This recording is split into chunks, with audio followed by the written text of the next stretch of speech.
Wherever you go, whatever you do, throw a little at it. Omax, Vest and Briefs. Mettur கதவணைகளில் இறந்து கிடக்கும் மீன்களை சேலம், நாமக்கல், ஈரோடு ஆகிய மாவட்ட நிர்வாகிகள் உடனடியாக அகற்ற வேண்டும் என சேலம் மாவட்ட உள்நாட்டு மீனவர்கள் நலச்சங்கம் வலியுறுத்தியுள்ளது. இது தொடர்பான அதன் பொதுச் செயலாளர் தியாகராஜனுடன் நமது செய்தியாளர் கண்ணு நடத்திய கலந்துரையாடலை தற்போது நாம் பார்க்கலாம். டெல்டா மாவட்டங்களின் நீர் ஆதாரமாக விளங்கக்கூடிய மேட்டூர் அணையில் தற்போது நீர்மட்டம் படும் பாதாளத்துக்கு சென்று விட்டது. தற்போது அணையிலிருந்து குடிநீர் தேவைக்காக 3000 கனஅடி மட்டும் நீர் திறக்கப்படுகிறது. ஆனால் அணையில் நீர்மட்டம் முற்றிலும் இல்லாததால் பாசனத்துக்கு நீர் திறக்கப்படவில்லை. இதன் காரணமாக மேட்டூர் 16 கண் மதகு துவங்கி அதன் கல்லணை வரையிலான பகுதி மிகவும் வறண்டு காணப்படுகிறது. குறிப்பாக சொல்ல வேண்டுமானால் அந்த பகுதியில் 7 கதவணைகள் உள்ளன. இந்த கதவணைகள் அனைத்துமே தேங்கியுள்ள நீர்கள் தற்போது மீன்கள் கடந்த ஒரு வார காலமாக செத்து மிதந்து வருகின்றன. கடும் துர்நாற்றம் வீசுவதோடு அந்த பகுதி மக்கள் கடுமையாக பாதிக்கப்படுகின்றனர்.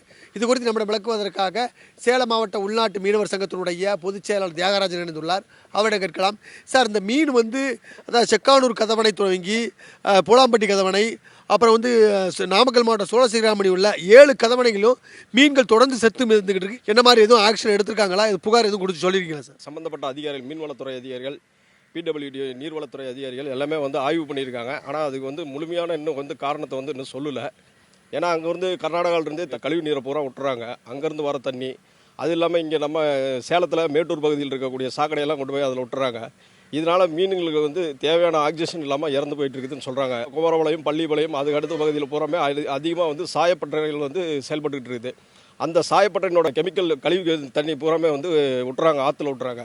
அதனால் மீன்கள் பூராமே செத்து மிதங்குது. அதிகாரிகள் எல்லாமே அந்த தண்ணி, மீன் எல்லாமே எடுத்து ஆய்வுக்கு அனுப்பியிருக்காங்க. இது சம்மந்தமாக நேற்று சென்னையில் மீன்வளத்துறை அதிகாரி அமைச்சரையும் பார்த்து நம்ம ஒரு மனு கொடுத்து விசாரிக்க சொல்லியிருக்குது. அது பேரில் விசாரிச்சுட்டு இருக்காங்க. டெய்லி மீன் செத்து இது பண்ணுறதுனால அதை எடுத்துகிட்டு போய் சமையல் பண்ணுறவங்க, அதை கேரளாவுக்கு கருவாடை அனுப்புகிறவங்க, இதனால எந்த விதமான உபத்திராது ஏற்படுமா? இந்த மீன் பூரா இறந்து போனதுனால மனிதனுக்கு ரொம்ப பாதிக்கும். ஏன்னா எல்லாமே கெமிக்கலால் இறக்குது. அந்த பாதிப்பு பூரா மனிதனை பாதிக்கும். இது முற்றிலும் தவிர்க்கணும். இந்த சாப்பிடவே கூடாது. அந்த மீனை பூரா அழிக்கணும் அப்படிங்கிறது தான் நம்மளோட கோரிக்கை. தண்ணீரில் உள்ள சூடுகா இல்லை ஆக்சிஜன் அளவு குறைஞ்சதா, என்ன காரணம்னு சொல்கிறாங்க? ஆக்சிஜன் அளவு கம்மியாக இருக்குதுங்கிறாங்க அதிகாரிங்க. அது இல்லாத சாயப்பட்டறையினோட கழிவுகள் நிறையா வந்துடுது. கெமிக்கல் நிறையா இது பண்ணிடுறாங்க, கலந்துடுறாங்க. அப்படிங்கிறத இது வரைக்கும் அதிகாரிங்க நம்மளுக்கு தகவல் சொல்லியிருக்காங்க. அதிகாரிகள் சாயப்பட்டறை கலந்துருக்கிறதுனால, கெமிக்கல் கலந்ததுனால, ஆக்சிஜன் அளவு குறைந்ததுனால மீன் செத்துன்னு சொல்கிறாங்க. கடந்த ஒரு வாரமாக பல ஆயிரம் டன் மீன்கள் கதவணையில் செத்துக்கூடிய மீன்கள் வியாபாரிகள் அல்லாத மீனவர்களே அதனை எடுத்து கரைக்கு எடுத்து வருகின்றனர். கடுமையான துர்நாற்றம் வீசுகிறது. குறிப்பாக செக்கானூர் அணை, பூலாம்பட்டி அணை, நெருஞ்சிப்பட்டி அணை, இந்த 3 கதவணைகளில் உள்ள அந்த பகுதியில் கடும் துர்நாற்றம் வீசுவதால் கடும் சுகாதார சீர்கேடு ஏற்பட்டுள்ளது. ஆனால் உள்ளாட்சி அமைப்புகள் இதனால் ஏற்படக்கூடிய நோய் தொற்று கட்டுப்பாடு எந்த விதமான நடவடிக்கையும் எடுக்கவில்லை எனவும் அந்த பகுதி மக்கள் குற்றம் சாட்டுகின்றனர். பொதுவாக இந்த மீன் இறப்பது கோடையில் இறந்தாலும் கடந்த காலங்களில் காவிரி ஆற்றில் தண்ணீர் ஓடியதால் எந்த விதமான பிரச்சனை ஏற்படவில்லை. ஆனால் தண்ணீர் இல்லாத ஒவ்வொரு ஆண்டும் இந்த மாதிரி பிரச்சனைகள் ஏற்படுகிறது.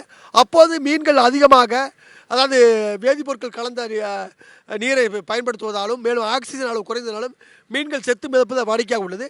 தற்போது செத்து மிதக்கும் மீன்கள் அனைத்துமே கேரளாவுக்கு கருவாடாகவும் மீன் ஆலைகளுக்கு கொண்டு செல்வதாக தெரிகிறது.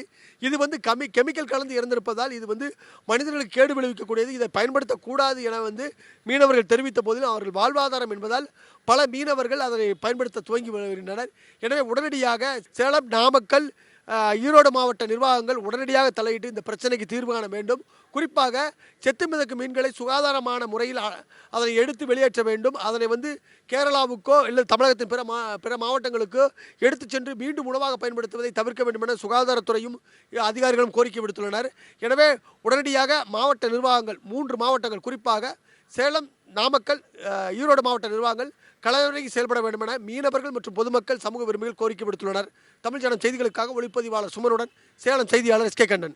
இந்த மாதிரி யூஸ்ஃபுல்லான இன்ஃபர்மேஷன்ஸை தெரிஞ்சுக்க தமிழ் ஜனம் சேனலை சப்ஸ்கிரைப் பண்ணுங்க.